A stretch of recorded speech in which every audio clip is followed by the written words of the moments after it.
Hello student, प्यारे बच्चों, कैसे हो? आई होप आप स्वस्थ होंगे, मस्त होंगे, व्यस्त होंगे, अपना काम कर रहे होंगे। एक महत्वपूर्ण बात के साथ शुरुआत करता हूं आज के फार्मूले की। मेरा ऐसा मानना है कि आप एक्सरसाइज के पहले कोई भी फार्मूला है, प्लीज उस फार्मूले को बहुत अच्छे से समझ लीजिएगा। आपको समझ लेना चाहिए। जितने भी चैप्टर हैं, सभी चैप्टर में एक्सरसाइज की शुरुआत के पहले कुछ थीम होती है, कुछ थ्योरी होती है, कुछ सिद्धांत होते हैं, कुछ फार्मूले होते हैं। मैथ हो चाहे जो सब्जेक्ट हो भाई, उसको, उस थीम को, उस थ्योरी को, उस सिद्धांत को, उस फार्मूले को, उस फार्मूले का जन्म कैसे हुआ, वो फार्मूला बना कैसे भाई, ये समझना बहुत इम्पोर्टेंट है। जैसे मैंने आपको 7.1 के पहले समझाया, डिस्टेंस फार्मूला बना कैसे।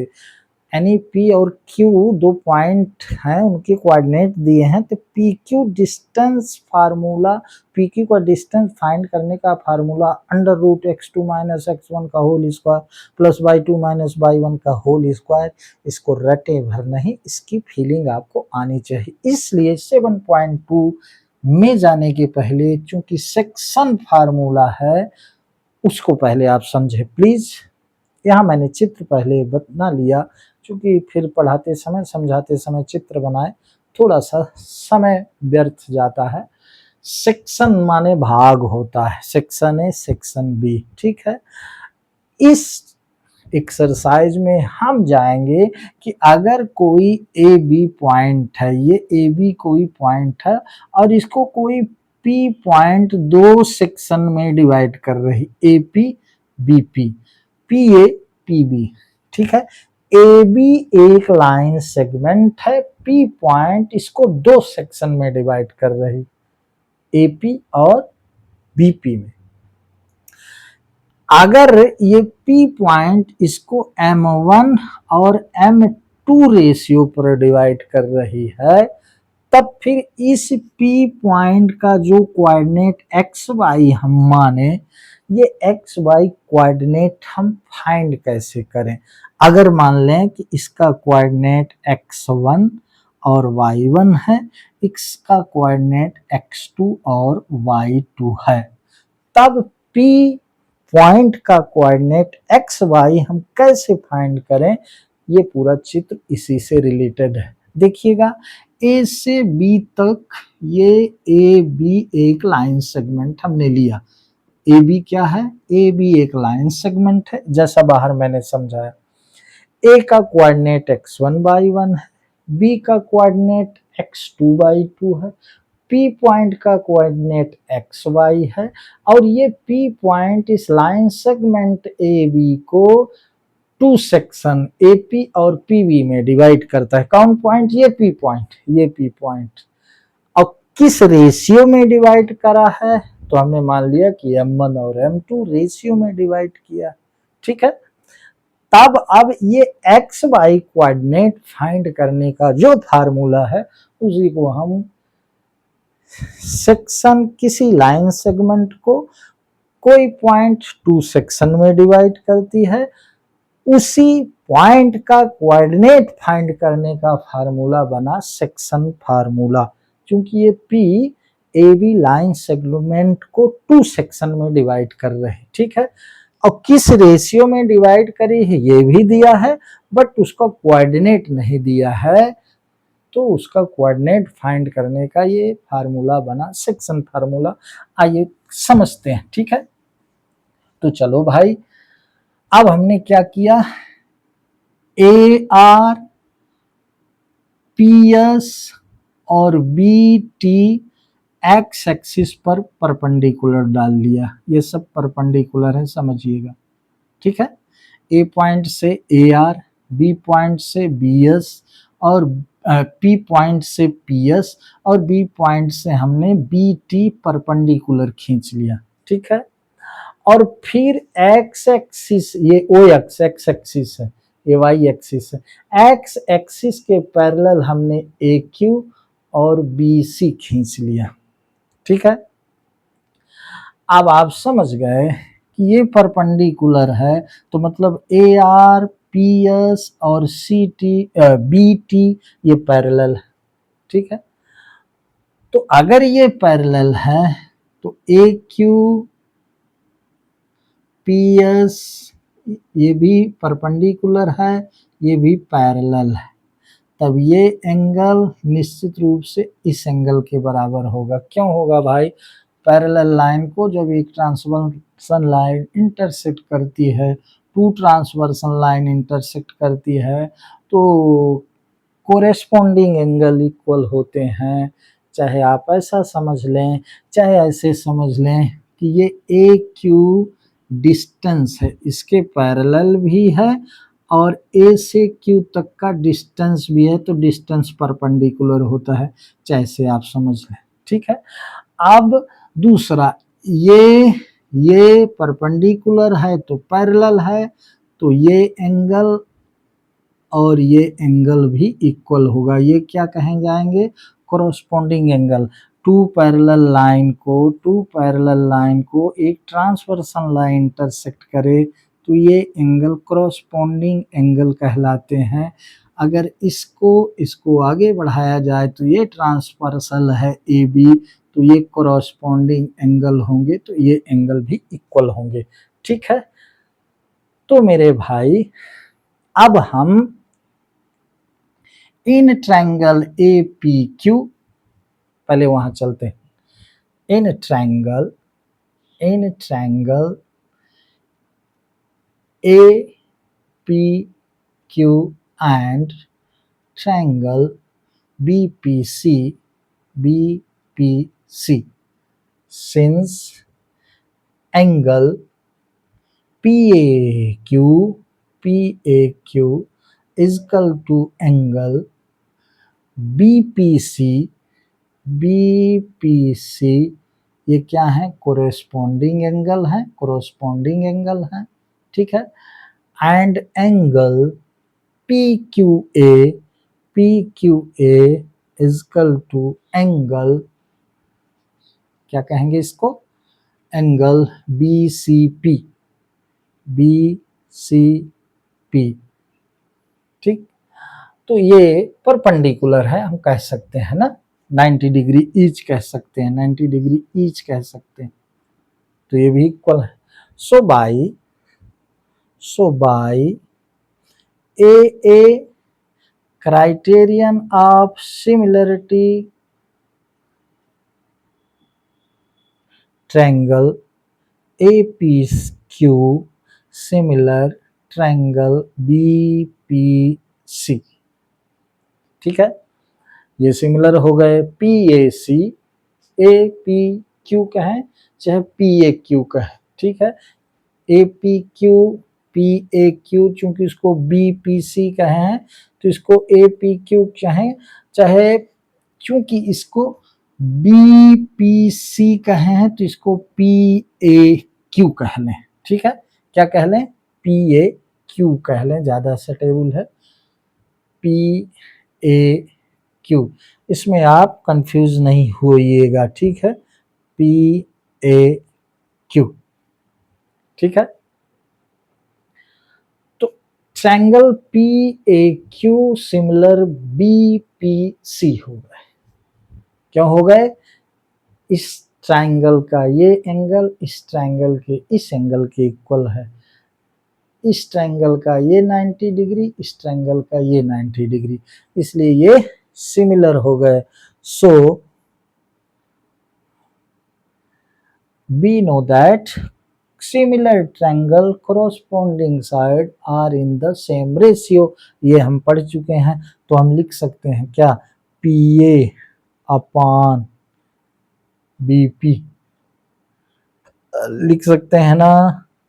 AQ upon PCA, AQ upon PC, AQ upon PC is equal to PQ upon BC, ठीक है। सिमिलर ट्रायंगल के कोरोस्पोंडिंग साइड का रेशियो इक्वल होता है। अब भाई आओ इधर आते हैं। अब एक चीज देखें, इधर। अब चूंकि पी ए यहाँ दिया है तो पी ए और B P, A Q P C, P Q B C, इन सब का डिस्टेंस हम इस फिगर से निकालें। ठीक है, तो ए क्यू का डिस्टेंस देख लें। ए क्यू आर एस के बराबर है ना, तो ए क्यू बराबर आर एस। ये आर एस डिस्टेंस अगर ओ एस में हम ओ आर घटा दें, ओ एस कितना है, ओ एस एक्स है, ओ से एस तक, यानी ये वाला डिस्टेंस पी पॉइंट का कोऑर्डिनेट एक्स वाई है। ठीक है, तो एक्स कोऑर्डिनेट वाई एक्सिस से डिस्टेंस कहलाता है। तो ये ओ एस एक्स है, ओ आर एक्स वन है, ओ आर ये वाला डिस्टेंस। ठीक है, तो ये हो गया क्या, ए क्यू हो गया, ए क्यू बराबर आर एस बराबर O S minus O R, तो एक्स माइनस एक्स वन हो गया। ये समझना चाहिए, सेम आपकी किताब से बता रहे हैं। क्या, A Q is equal to R S और R S is equal to O S minus O R, O S minus O R, तो एक्स है ओ एस और एक्स वन है ओ आर। ठीक है, उसी प्रकार से P C is equal to S T, P C is equal to S T.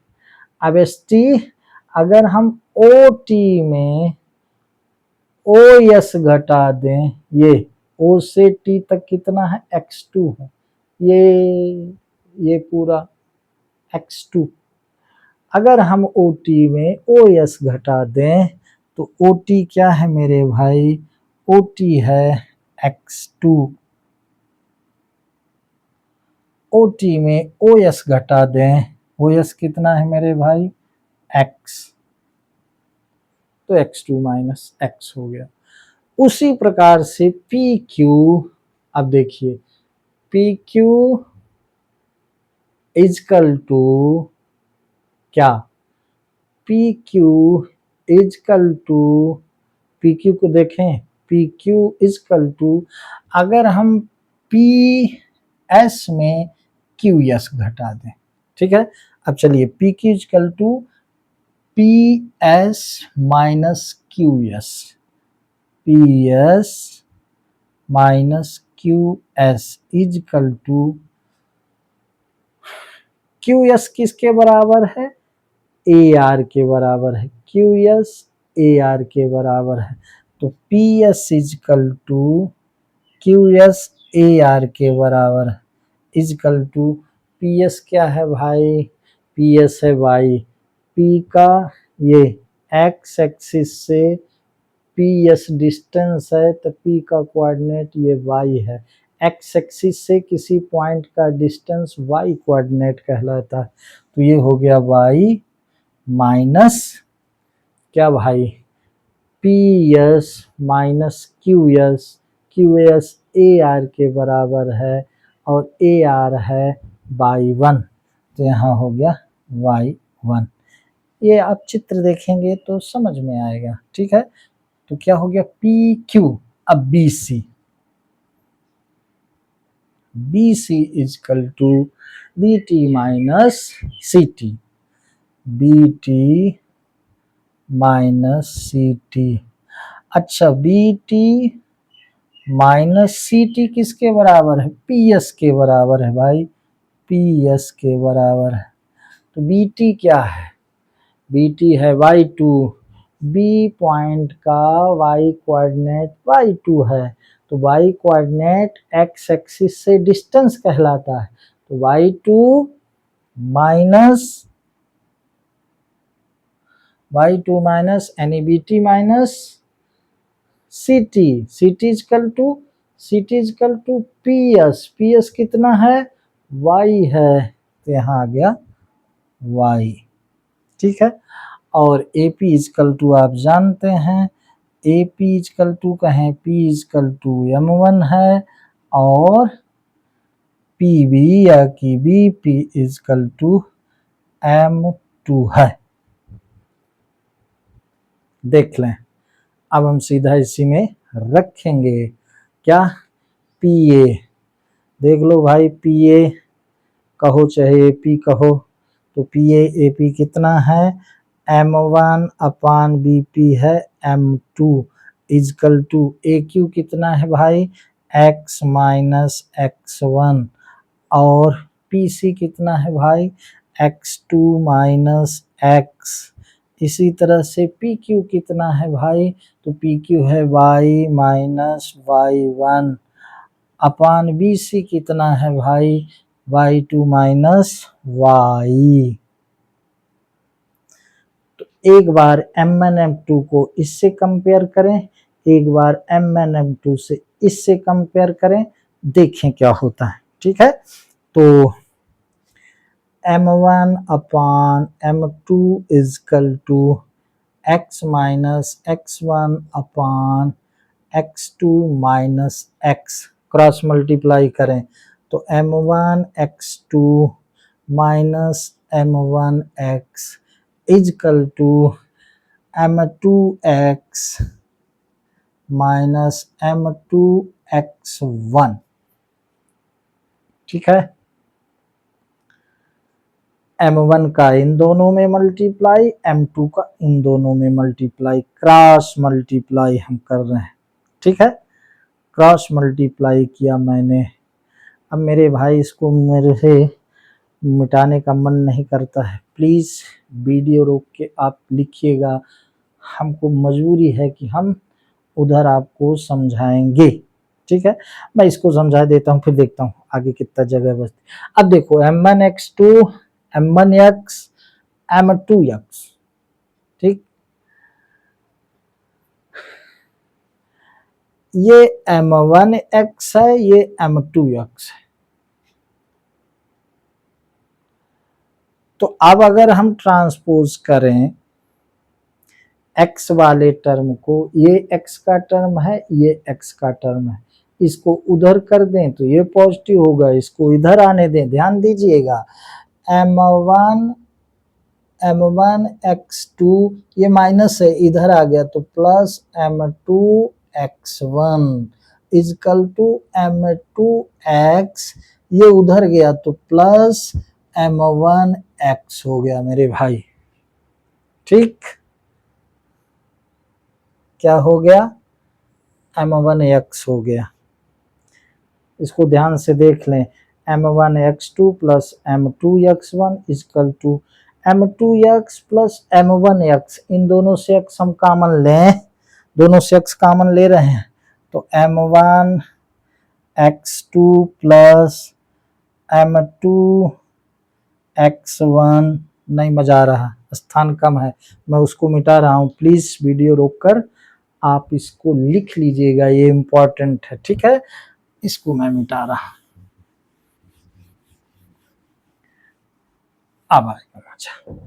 ठीक है, M1 X2 plus M2 X1, M1 X2 plus M2 X1 is equal to X हमने कॉमन ले लिया तो ये M1 M2 कहें चाहे M2 M1, M1 plus M2, X इधर रहने दें, इसको नीचे आने दें तो M1 X2 plus M2 X1 upon M1 plus M2 is equal to X, यानी कि X कोऑर्डिनेट, ये X कोऑर्डिनेट बराबर M1 X2 plus M2 X1 upon M1 plus M2।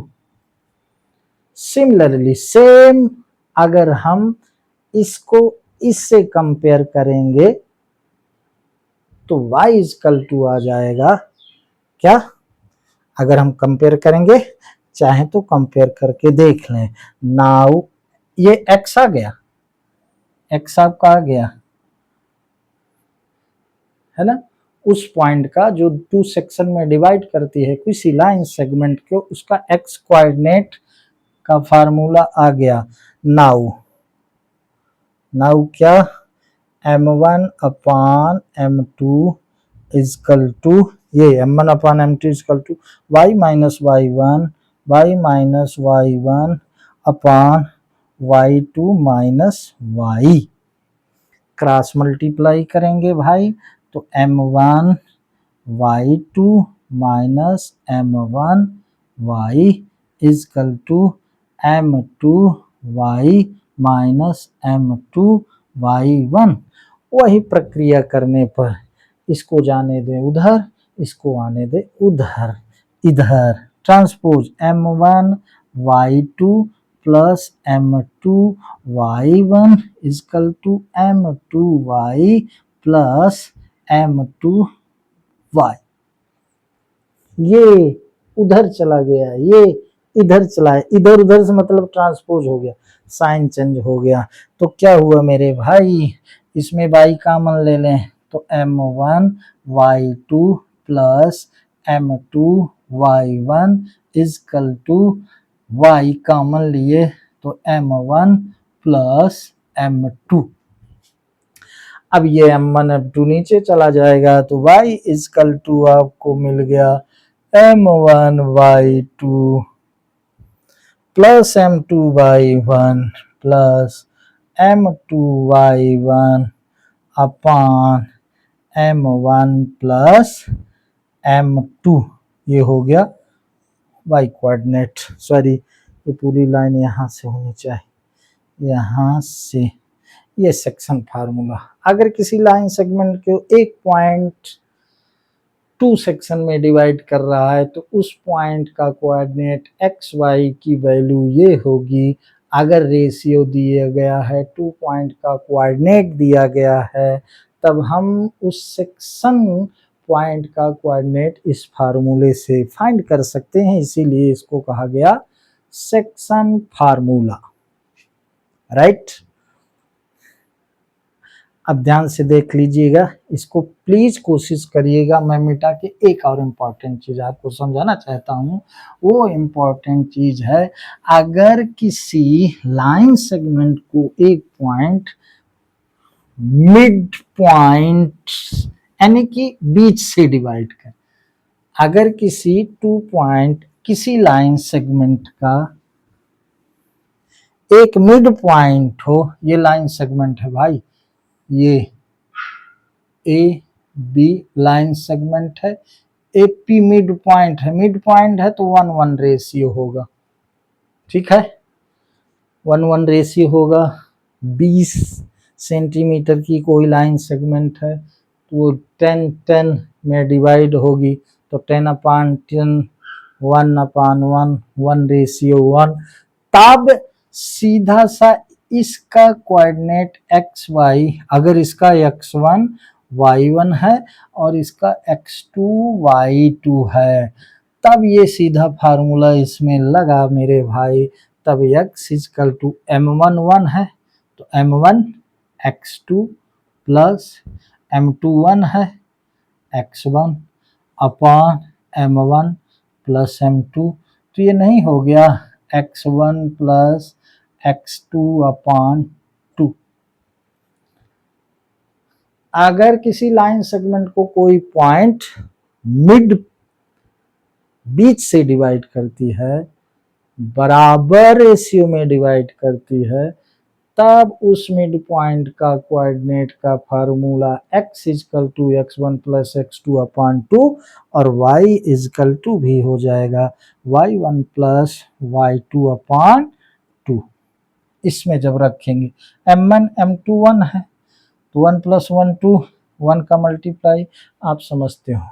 पुनः मैं कहना चाहूँगा, प्लीज कोई भी एक्सरसाइज आप स्टार्ट करें तो आप उस फार्मूले को जरूर समझे, वो फार्मूला बना कैसे, ये होता क्यों है, ये है क्या, गणित में वो समझना बहुत इम्पॉर्टेंट है यारो। तो ये प्लीज समझा करें। सो प्लीज अगर मेरा ये फार्मूला समझाने का तरीका आपको अच्छा लगा है तो प्लीज मेरे वीडियो को लाइक करिएगा और मेरे गणित के channel you can do maths को सब्सक्राइब करिएगा। और इस तरह के फार्मूले मैं आए दिन 5 या 10 मिनट के वीडियो में आपके सामने रखूँगा। सो प्लीज़ इसको ज़रूर देखिएगा, अपना अभ्यास करते रहिए, पढ़ते रहिए, समय बहुत कम है, पढ़ाई रोज़ करना चाहिए क्योंकि कहा गया है शास्त्र मंथन का है। अगर शास्त्र का मंथन करना माने चिंतन करना माने पढ़ाई करना अगर हम छोड़ दिए तो चाहे जितने होशियार बच्चे हो धीरे-धीरे आपका शून्य हो जाएगा। इसलिए कंटिन्यू पढ़ते रहें और मेरे इन फार्मूलों को देखते रहें। मेरे गणित के channel you can do maths को सब्सक्राइब करें। आज बस इतना ही। जय हिंद।